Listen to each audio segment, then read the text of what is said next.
Hello friends, இன்றைக்கி இந்த வீடியோவில் என்ன பார்க்க போகிறோம்னா சிம்பிள் 20 சென்டென்சஸ் தாங்க பார்க்க போகிறோம். இந்த ஒவ்வொரு சென்டென்ஸும் நான் தமிழில் எக்ஸ்பிளைன் பண்ணதுக்கப்புறம் இங்கிலீஷில் சொல்கிறேன், சரியா? அண்ட் உங்களுக்கு இதை பற்றி ஏதாவது டவுட்ஸ் இருந்தால் கமெண்ட்டில் கேளுங்க, கண்டிப்பாக நான் ரிப்ளை பண்ணுவேன். அண்ட் இன்னும் நம்ம சேனலை சப்ஸ்கிரைப் பண்ணாமல் இருக்கீங்கன்னா லைக் பண்ணி சப்ஸ்கிரைப் பண்ணிவிட்டு பாருங்கள். ஓகே, இப்போ ஃபர்ஸ்ட் சென்டென்ஸ் பார்க்கலாம். நான் கதவை பூட்ட மறந்து விட்டேன். நான் கதவை பூட்ட மறந்துட்டேன் அப்படின்னு சொல்கிறோம்ல, இது எப்படி சொல்லலான்னு பாருங்கள். இங்கிலீஷில் பூட்டு அப்படின்னா இங்கே லாக், சரியா? பூட்டுனா என்னது? லாக். அப்போது கதவு அப்படின்றது டோருன்னு சொல்லலாம். ஃபர்கெட், மறந்துட்டேன் அப்படின்னும் போது ஃபர்கெட். அது எப்படி சொல்லலான்னு பாருங்கள். I forget to lock the door. I forget to lock the door. Second sentence பாருங்கள். இதை அங்கே வைத்து விட்டு போ. இதை அங்கே வச்சுட்டு போ அப்படின்னு சொல்லுவோம்ல, இது எப்படி சொல்லலான்னு பாருங்கள். இது அப்படின்னும் போது இட் யூஸ் பண்ணுறோம், சரியா? அங்கே அப்படின்னா தேர், வைக்கிறதுனா கீப், சரியா? அப்போது இதை அங்கே வச்சுட்டு போ அப்படின்னு சொல்லும்போது keep it there and go. Keep it there and go. Next one பாருங்கள். நான் போக்குவரத்து நெரிசலில் சிக்கியுள்ளேன். நான் போக்குவரத்து நெரிசலில் சிக்கியுள்ளேன். நான் டிராஃபிக்கில் மாட்டிக்கிட்டேன் அப்படின்னு சொல்லுவோம்ல, அது எப்படி சொல்லலான்னு பாருங்கள். நான் என்னும் போது ஐஎம், சரியா? ஐஎம். அப்போது போக்குவரத்து அப்படின்னும் போது டிராஃபிக், சரியா? டிராஃபிக்னா என்னது? போக்குவரத்து. நெரிசல்னா ஸ்டக், நெரிசலில் மாட்டிக்கிட்டேன் அப்படின்னும் போது ஸ்டக். அது எப்படி ஃபுல் சென்டென்ஸாக சொல்லலாம்? I am stuck in traffic. I am stuck in traffic. நான் மகிழ்ச்சியாக இருந்தேன். நான் மகிழ்ச்சியாக இருந்தேன். நான் ஹாப்பியாக இருந்தேன் அப்படின்னு சொல்கிறேன்ல, பாஸ்டில் இருந்தேன் அப்படின்னு சொல்லும்போது சிம்பிள் பாஸ்டில் வருது. So I was happy.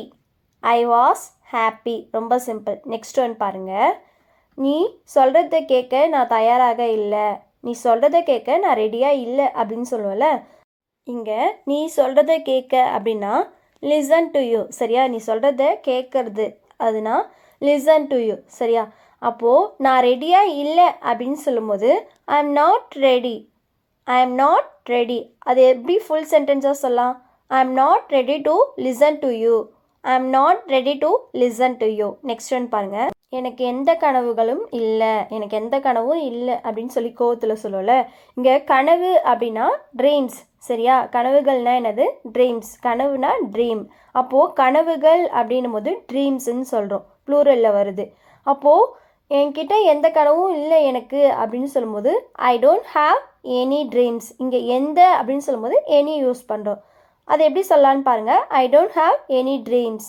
I don't have any dreams. Next one பாருங்கள். நான் அவளிடம் ஒன்றும் சொல்லவில்லை. நான் அவளிடம் ஒன்றும் சொல்லலை ஆர் கூறலை அப்படின்னு சொல்கிறோம்ல, அது எப்படி சொல்லலான்னு பாருங்கள். செட்.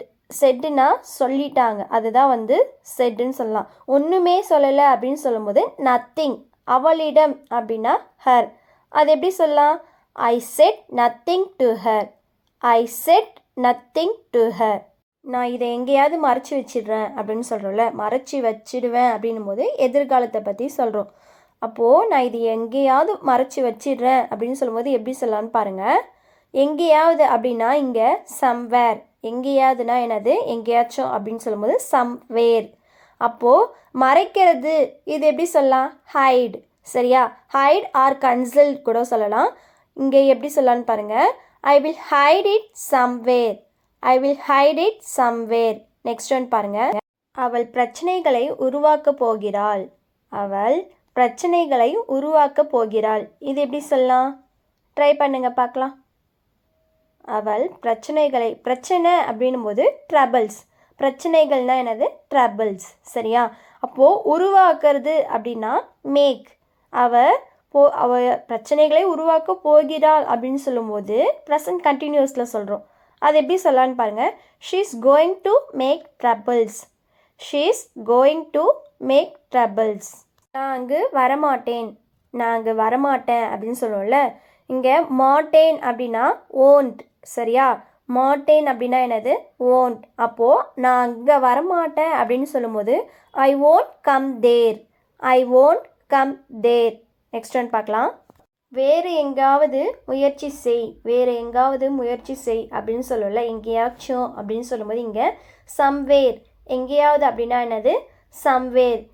வேறு அப்படின்னா எல்ஸ். நான் ஆல்ரெடி சொல்லியிருப்பேன். வேறு அப்படின்னா என்னது எல்ஸ். அப்போது முயற்சி செய்யினா ட்ரை. ரொம்ப சிம்பிள். இது எப்படி சொல்லலாம்? Try somewhere else. Try somewhere else. Next one பார்க்கலாமா? எனக்கு எப்படி அவனுக்கு ஆறுதல் சொல்கிறதுன்னு தெரியலை. அவன் யாரோ ஒருத்தவங்க இல்லைன்னா துக்கத்தில் இருக்கிறாங்க, இல்லை ரொம்ப கஷ்டத்தில் இருக்காங்க. அப்போ அவங்களுக்கு ஆறுதல் சொல்கிறதுன்னு தெரியல அப்படின்னு சொல்லுவோம்ல. எனக்கு எப்படி அவங்களுக்கு ஆறுதல் சொல்கிறதுனே தெரியல. அது எப்படி சொல்லலான்னு பாருங்கள். எப்படி அவனுக்கு ஆறுதல் சொல்கிறதுன்னு தெரியல அப்படின்னு சொல்கிறோம்ல. எப்படின்னும் போது இங்கே ஹவு டு யூஸ் பண்ணுறோம். சரியா? எப்படின்னும் போது என்னது ஹவு டு. அப்போது ஆறுதல் சொல்கிறது அப்படின்னா கன்சோல். ஆறுதல்னா என்னது? கன்சோல். அவனுக்கு ஆறுதல் சொல்கிறது அப்படின்னும் போது கன்சோல் ஹிம். எனக்கு தெரியல எப்படி ஆறுதல் சொல்கிறதுன்னு அப்படின்னும் போது I don't know how to console him. I don't know how to console him. Next one பாருங்கள். நான் என் நண்பர்களை சந்திக்க போகிறேன். நான் என் ஃப்ரெண்ட்ஸை மீட் பண்ண போகிறேன் அப்படின்னு சொல்கிறேன்ல. இது எப்படி சொல்லலான்னு பாருங்கள். என் நண்பர்கள் அப்படின்னு சொல்லும்போது மை ஃப்ரெண்ட்ஸ். சரியா? என் நண்பர்களை அப்படின்னு சொல்லும்போது மை ஃப்ரெண்ட்ஸ். சந்திக்க போகிறேன் அப்படின்னு சொல்லும்போது மீட். சரியா? அப்போது ப்ரெசன்ட் கண்டினியூஸில் வருது. அது எப்படி சொல்லலாம்? I am going to meet my friends. I am going to meet my friends. அவனோடு எனக்கு எந்த பிரச்சனையும் இல்லை. அவனோடு எனக்கு எந்த பிரச்சனையும் இல்லை அப்படின்னு சொல்லுவோம்ல. அது எப்படி சொல்லலான்னு பாருங்கள். அவனோடு இங்கே அப்படின்னு சொல்லும்போது வித் ஹிம். அவனோடு அப்படின்னும் போது வித் ஹிம். அவளோடு அப்படின்னு சொன்னால் வித் ஹர். சரியா? அப்போது அவனோடு அப்படின்னு சொல்லும்போது வித் ஹிம். சரியா? எந்த பிரச்சனையும் அப்படின்னு சொல்லும்போது எனி இஷ்யூஸ். சரியா? ஆர் எனி ப்ராப்ளம் கூட சொல்லலாம். Any issues. எந்த பிரச்சனையும் இல்லை. I don't have any issues with him. I don't have any issues with him. Next one பாருங்கள். வேறு ஏதாவது தேர்ந்தெடு. வேறு ஏதாச்சும் செலக்ட் பண்ணு இல்லை சூஸ் பண்ணு அப்படின்னு சொல்லுவோம்ல. அது எப்படி சொல்லலாம்னு பாருங்கள். வேறு அப்படின்னா நான் ஆல்ரெடி சொன்ன மாதிரி எல்ஸ். வேறு அப்படின்னா என்னது? எல்ஸ். அப்போது ஏதாவது அப்படின்னா சம்திங். ஏதாவது அப்படின்னா மீனிங் சம்திங். தேர்ந்தெடு அப்படின்னும் போது சூஸ்ன்னு சொல்லலாமா? ஓகே, அது எப்படி ஃபுல் சென்டென்ஸாக சொல்லலாம்? choose something else. choose something else. அவர்களை நான் நிறைய நம்புகிறேன். அவங்கள நான் நிறைய நம்புகிறேன், ரொம்ப நம்புகிறேன் அப்படின்னு சொல்லுவோம்ல. அது எப்படி சொல்லலாம்னு பாருங்கள். இங்கே நிறைய அப்படின்னு சொல்லும்போது லாட். நிறைய அப்படின்னா லாட். நம்புகிறேன் அப்படின்னு சொல்லும்போது ட்ரஸ்ட். சரியா? அவர்கள்லாம் எப்படி சொல்லலாம்? தெம். அப்போது அது எப்படி ஃபுல் சென்டென்ஸாக சொல்லலான்னு பாருங்கள். I trust them a lot. I trust them a lot. Next one பாருங்கள். காரணத்தை சொல். காரணத்தை சொல்லு எதுக்குன்னு அப்படின்னு சொல்லி கேட்போம்ல. காரணம் அப்படின்னும் போது ரீசன். சரியா? அப்போது காரணத்தை சொல் அப்படின்னு சொல்லும்போது tell me the reason. Tell me the reason. அங்கு தண்ணீர் இல்லை. அங்கு தண்ணீர் இல்லை. அங்கே தண்ணி இல்லை அப்படின்னு சொல்கிறோம்ல. இது எப்படி சொல்லலாம்? அங்கு அப்படின்னா தேர். அங்கு அப்படின்னா என்னது? தேர். தண்ணி இல்லை அப்படின்னு சொல்லும்போது நோ வாட்டர். சரியா? அப்போது அங்கே தண்ணி இல்லை அப்படின்னு சொல்லும்போது எப்படி சொல்லலாம்? There is no water. There is no water. Next one பாருங்கள். உங்கள் முகத்தை துடைக்கவும். உங்கள் முகத்தை தொடைங்க அப்படின்னு சொல்லுவோம்ல. இங்கே துடைக்கிறது அப்படின்னா வைப். சரியா? துடைக்கிறது அப்படின்னா என்னது? வைப். அப்போது உங்கள் முகத்தை தொடங்க அப்படின்னு சொல்லும்போது wipe your face. Wipe your face. And last one பாருங்கள். காரில் ஏறு. காரில் ஏறு அப்படின்னு சொல்லல. இது எப்படி சொல்லலாம்? Get in the car. Get in the car. Okay friends, இதை பற்றி உங்களுக்கு ஏதாவது டவுட்ஸ் இருந்தால் கமெண்ட்டில் கேளுங்க. நம்ம இன்னொரு வீடியோஸில் பார்க்கலாம். தேங்க்யூ.